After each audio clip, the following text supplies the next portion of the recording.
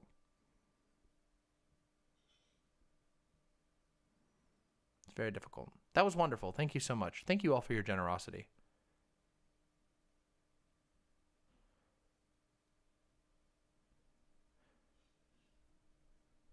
No, actually, Sabo, you're wrong. Genghis didn't fuck anybody. Genghis, like, he was too busy conquering, so he would just fire his sperm at, like, rapid speeds. He had a dick. He had a dick cannon, and he would ride around on a horse and go, and it would just fire individual sperms that would tunnel through people's pants and clothes, and they would get pregnant. That's how it actually happened. This is a fact. And right now, I am disrespecting all of the people that Genghis Khan killed, and I should be canceled. I should be canceled. Cancel me now. How could I mock the monstrosity of Genghis Khan's 1600-year-old conquest? I should still be crying and weeping and clutching my pearls to this day.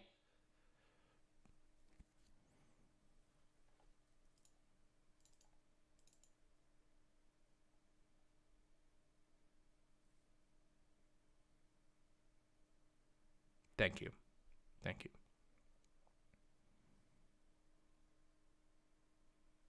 That's what you think. You just can't see the pearls. Ooh. Oh yeah. Oh yeah. I bet you've all laughed about fucking Titanic jokes, haven't you? I bet you've laughed at fucking parodies of the movie Titanic, you monsters, you reprehensible reprobates. Disgusting.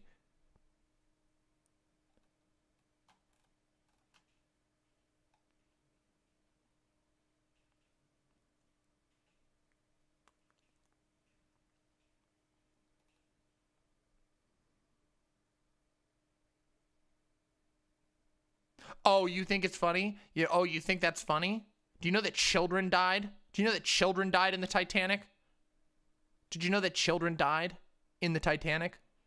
That means that you are not allowed to laugh ever at anything even remotely to it. Laughing is illegal. It's difficult to find a pog that's also into race play who's also super smart, so maybe it is just casual. Thanks for the advice. P.S. Ever had one that got away?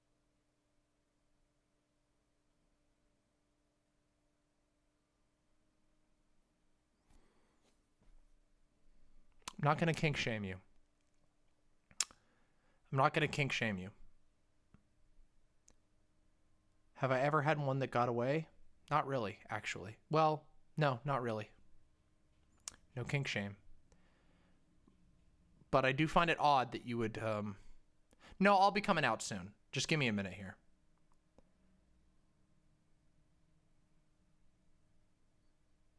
Good luck, friend. Just good luck. A pog? What does is that a term? A pog, P-A-W-G?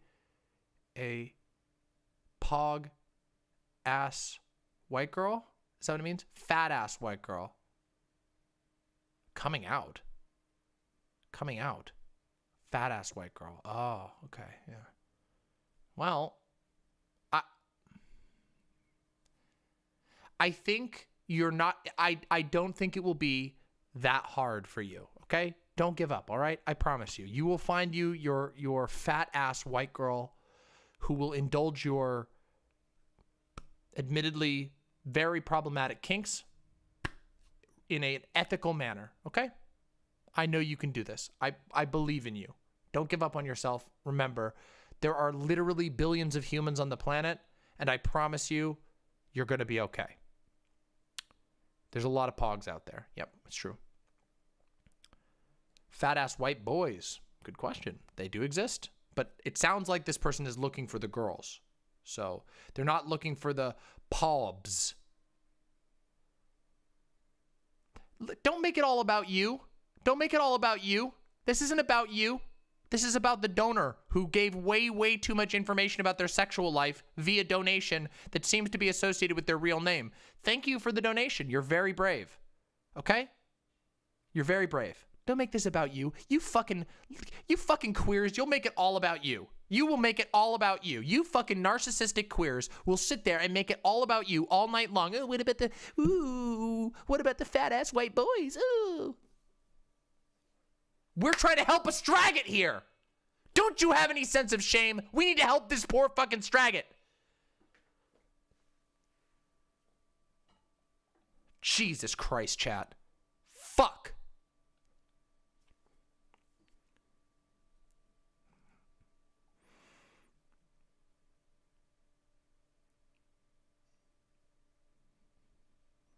Wow. Well, I think I've succeeded. If I have a 90% queer chat, holy shit. This is the gayest chat on the internet. This might be the gayest chat on the internet, like unironically. That makes me feel good. But guess what? I am a straight ally. I'm serious. So straight people, you're welcome here as well. You might not stay straight forever if you come into this space, but you're welcome here nonetheless. You're welcome here nonetheless. Okay? I'm a straight ally. I know that straight people don't have a whole lot of space online these days. It can be very hard. It can be difficult to see rainbow flags all over the place, and you worry as you have a stirring in your loins that you might be becoming gay. But it's okay. I promise you I'll protect you if you want to. I'll protect you.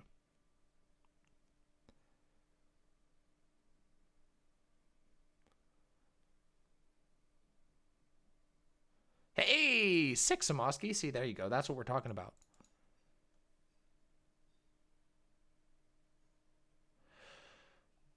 This has been a wild stream, hasn't it? It's been a wild stream, hasn't it?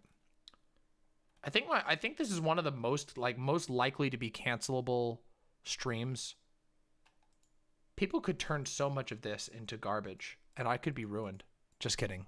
I'm uncancelable. Do you know how many people have tried to cancel me? Do you know? I'm uncancelable. I'm uncancelable, you motherfuckers. I was making jokes that were considered offensive by random weirdos on the internet before you were even born. When you were just an itch in your mother's balls.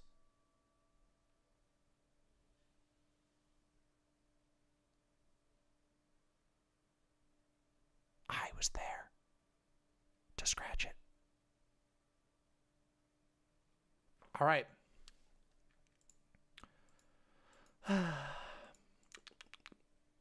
Well, everyone, I think the time has come. We've passed the 8-hour mark.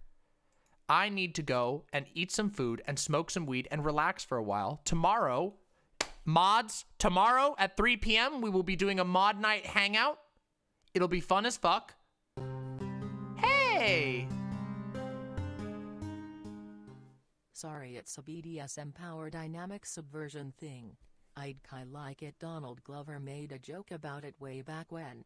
Ben Reilly is Spider-Man's clone, FYI. Okay, well, I now know that. Thank you. It's okay. I'm not going to kink shame you. I'm serious. It might be a little, it might be a little problematic, but I believe that you're engaging in it ethically. And if you're not, please consider that, okay? We're good. It's all good. We're all good. Okay. We're at 8.5 hours, so I'm going to head out now. Hey, thank you, Staring Blankly Ahead, and thank you all for your generosity. We have a lot of good shit to talk about on Friday. Friday is going to be a hot and spicy stream, so tomorrow, rest up, okay? I know I can't stream every day because if I did, you wouldn't be able to fucking handle it, and you know that's the case. So on Friday, you get lots of rest tomorrow, and on Friday, we're gonna fucking party. We're gonna party like it's Waco, Texas, 1993. It's gonna be on fire in here. All right, everyone, have a wonderful night. See you later. And on that, Much communal love to you all. Mwah! Bye for now.